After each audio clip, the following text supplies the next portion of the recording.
বর্তমান সময়ে ইন্টারনেটকে বলা হচ্ছে part and parcel of life. আর ইন্টারনেটের এই সহজলভ্যতা আমাদের অনেক কাজকে সহজ করে দিচ্ছে।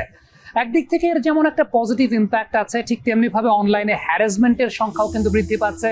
Social networking site, gaming platform, educational platform, সব জায়গাতেই এই হ্যারাসমেন্টের প্রবণতা বাড়ছে ধীরে ধীরে। এসব ক্ষেত্রে সচেতনতা খুব গুরুত্বপূর্ণ এবং সেই সঙ্গে আইনের কঠোর প্রয়োগটাও বাঞ্ছনীয়।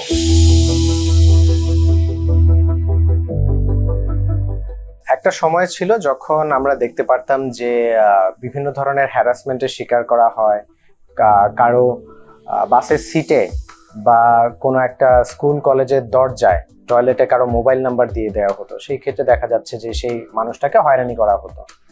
এখন কিন্তু দেখা যাচ্ছে যে একইভাবে হয়রানিটা হয়, কিন্তু সেটা হচ্ছে মানুষের যে সোশ্যাল মিডিয়া প্ল্যাটফর্মে যে আইডিগুলো আছে সেখানে দেখা যাচ্ছে যে অনেকে ফেক অ্যাকাউন্ট খুলে অথবা ফ্রেন্ড রিকোয়েস্ট অ্যাকসেপ্ট না করলেও অন্য কোনোভাবে তাকে রিচ করার চেষ্টা করা হয়, তাকে বিভিন্ন ধরনের অশ্লীল আপত্তিকর ছবি পাঠিয়ে দেওয়া হয়। দেখা যাচ্ছে কেউ মেসেঞ্জার অথবা মেসেজ অপশনটি ওপেন করলেই দেখা যাচ্ছে যে একটা অনাকাঙ্ক্ষিত ছবি কিংবা একটা মেসেজ পেয়ে যাচ্ছেন। তো সেই ক্ষেত্রে যারা ইন্টারনেট ব্যবহারকারী আছেন, সোশ্যাল মিডিয়া অ্যাকাউন্ট যারা ব্যবহার করেন, তাদেরকেও সচেতন হতে হবে।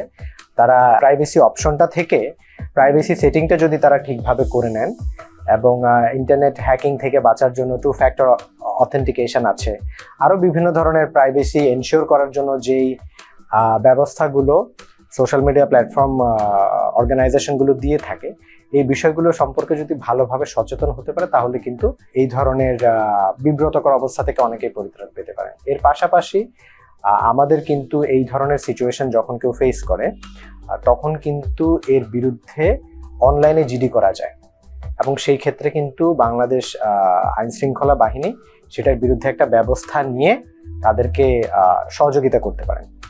এবং আমরা দেখতে পাই যে এখন আমাদের সাইবার সিকিউরিটি ক্রাইম ইউনিট যে ডিপার্টমেন্টে কাজ করছে তারাও কিন্তু যথেষ্ট ভূমিকা পালন করছে, কিন্তু জানার অভাবে, প্রচার এবং প্রসারের অভাবেই কিন্তু বেশিরভাগ মানুষ আসলে জানে না যে আমাকে এই ধরনের কোনো একটা হয়রানিমূলক সিচুয়েশনে যদি ফেলা হয় আমি এর বিরুদ্ধে কি কি ধরনের প্রতিকার পেতে পারি।